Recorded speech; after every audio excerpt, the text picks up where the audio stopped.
Fractions are used to describe parts of wholes, mainly. Here I have a circle drawn and I have subdivided the circle into 4 sections, and I have shaded 3 of them. Now, let's talk about a fraction that would describe the part of the circle which is shaded. Now, notice that 3 parts are shaded out of all 4 parts. The fraction describing the situation is 3 over 4, or 3/4. Now, the top number, the 3, is called the numerator of the fraction, and the bottom number, 4, is called the denominator.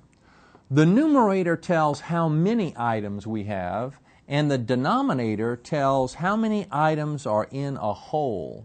So we have 3 items shaded out of 4 items in the entire circle. That's the idea. So 3/4. Now, fractions actually come in several forms. These are examples of proper fractions. Now, the prevailing characteristic here with proper fractions, take a look at the size of the numerator and denominator in all of these. What you notice is that the numerator is smaller in every one of these. The numerator is smaller than the denominator. You see, so in all of these cases, these describe a piece of a whole, truly a part of a whole, because the bottom number describes how many are in a whole. You see, one whole item of whatever we're talking about here, and we have a number in the numerator which is smaller than that, so parts of wholes. These are called improper fractions, and in each one of those, the numerator is a number which is larger than the denominator. That's the prevailing characteristic in improper fractions. It would also be improper if we had a fraction with a numerator which was the same number as the denominator. But most often, if we see improper fractions, they are like this. The numerator is a bigger number than the denominator. Now, in improper fractions, these are fractions which are describing value that is larger than a whole. Because after all, in 5/3, 5 is a number of items we have, and one whole item contains 3 items, you see. Contains 3 of these. So we have more than a whole for all of these. These are examples of mixed numbers. Mixed numbers are numbers that are composed of a whole numbered part and a fraction part. And we read them like this. This is read 3 1/2. Notice the word "and" between the whole numbered part and the fraction part. This is read 2 2/5. This is read 4 1/8. This is read 1 1/4. It turns out that improper fractions and mixed numbers can be describing the same value. And let's take a look at that situation. I have drawn here 3 circles. And in this circle, I have divided into 4 parts. In fact, in all of them, I've divided the circles into 4 parts. And here, all 4 parts are shaded. Here, all 4 parts are shaded. And here, only one of the 4 parts is shaded. We can actually describe the situation that we see here in 2 different ways. One having to do with or related to the idea of improper fraction, and the other having to do with the notion of mixed number. Let's take a look at what I'm talking about.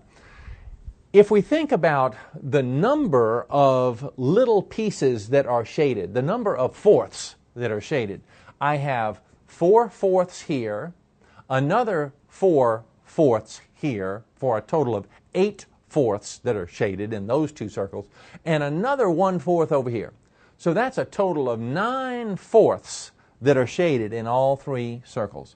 So 9 fourths is an improper fraction that can be used to describe the shaded parts of all of these circles.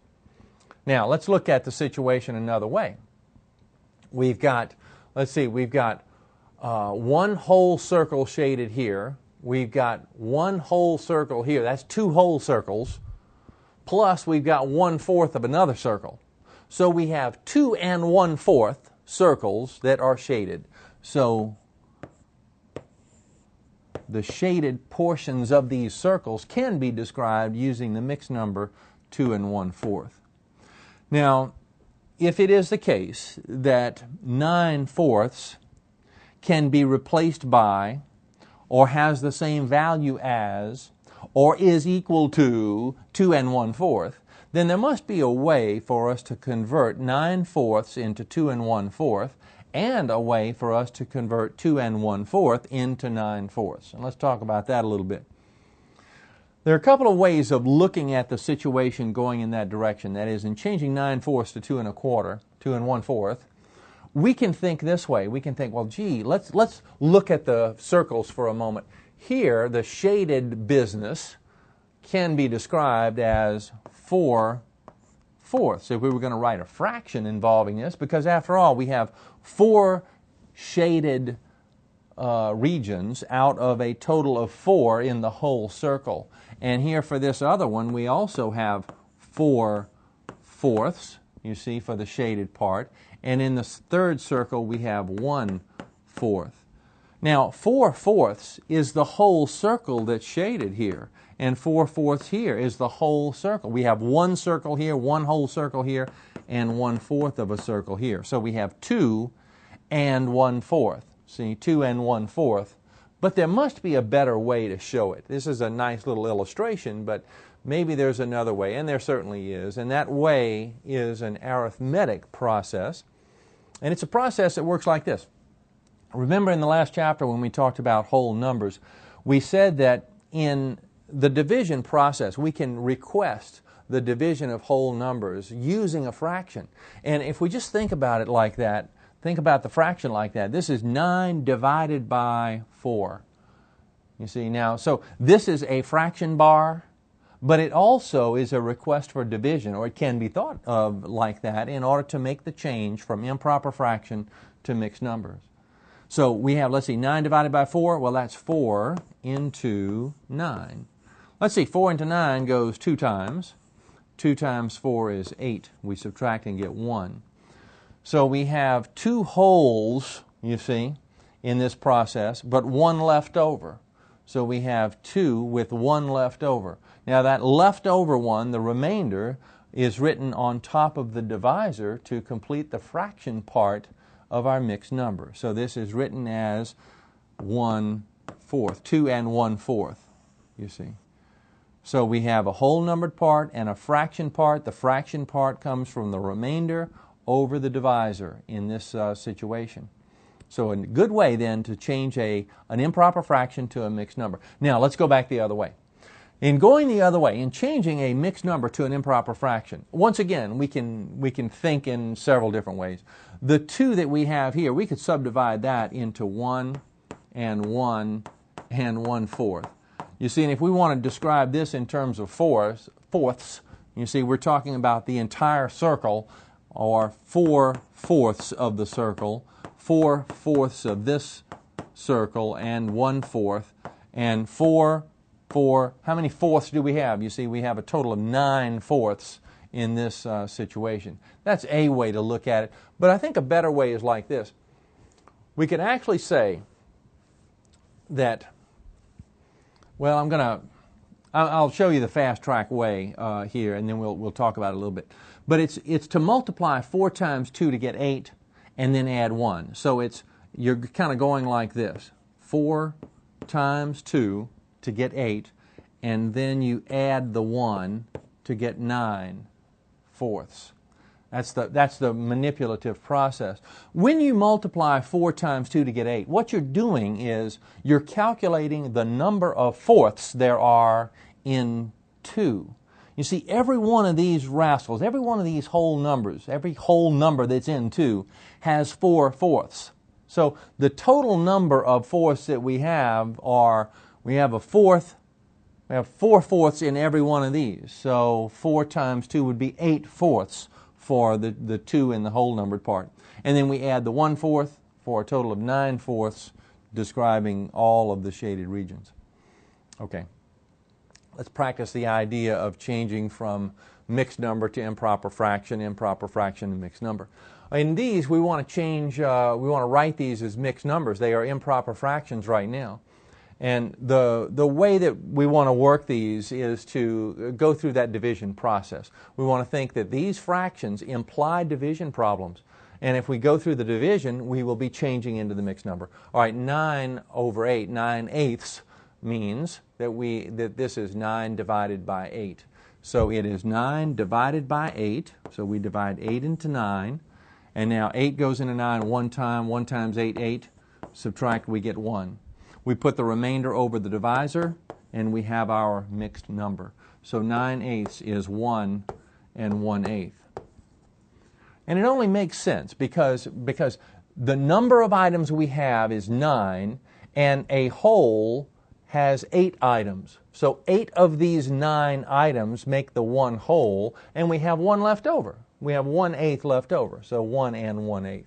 And sometimes when you can see through them this easily, you can just make the conversion right there. Maybe you can see through the division easily enough to do that as well.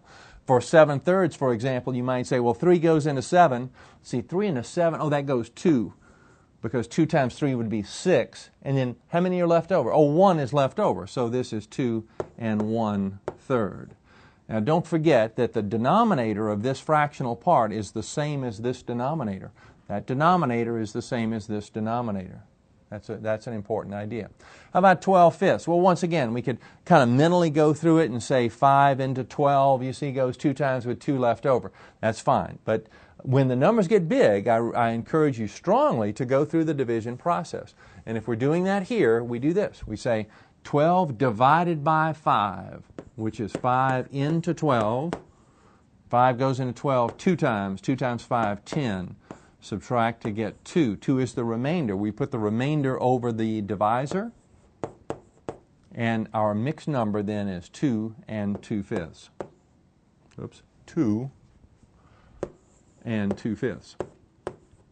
Now, a good way to check these, it's pretty easy to check them because all we have to do is reverse the process. That is, take the mixed number that we found and change it into an improper fraction. And we can do that very quickly.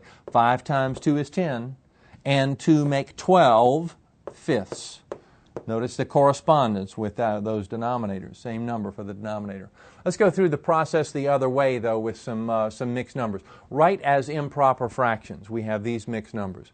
And here we go. It is, let's see, for 3.5, and the fast track way is to say 2 times 3 is 6, plus 1 is 7, so we have 7 halves. 7 halves.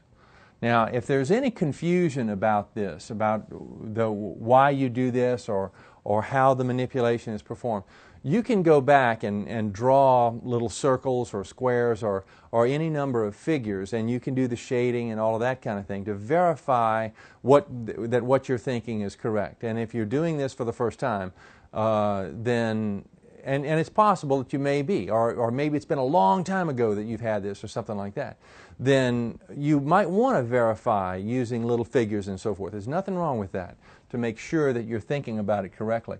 And particularly the 2 times 3 business, 2 times 3 giving 6. You see, you're identifying the number of shaded pieces in 3 circles which have 2 as the whole, for the whole circle. What in the world am I saying? Well, let's see. If I have 3 circles, and I divide them, a whole circle is composed of 2 pieces, you see. So I'll just do them like this. So these 3, see how many pieces are shaded here? You see, in 3 circles, I have how many halves? I have 2, 4, 6. I have 6 halves. And so I'm illustrating here the idea of the 2 times 3 to give 6. And then we also have 1 half. So it's 3 whole circles plus half of another circle, and no wonder we have 2, 4, 6, 7 halves. 7 halves for the improper fraction. All right, let's go through the other 2 real quick. We have, let's see, 8 times 2, 16. 16 and 5, 21. So this is 21 over 8. 11 times 5. That's pretty easy. 55 plus 3 is 58 elevenths. Notice the correspondence with these denominators. By the way, you may notice that I've written all of my fractions using a fraction bar that's horizontal. You may see in print sometimes, and some people will write fractions using a slanted fraction bar. For example, writing this, you might see somebody write it as 7 halves like this. kind of making it look fancy. This kind of fancy way of writing a fraction can get you into trouble when you go through other manipulations that we'll see in the future. I encourage you strongly to get into the habit of writing horizontal fraction bars like this.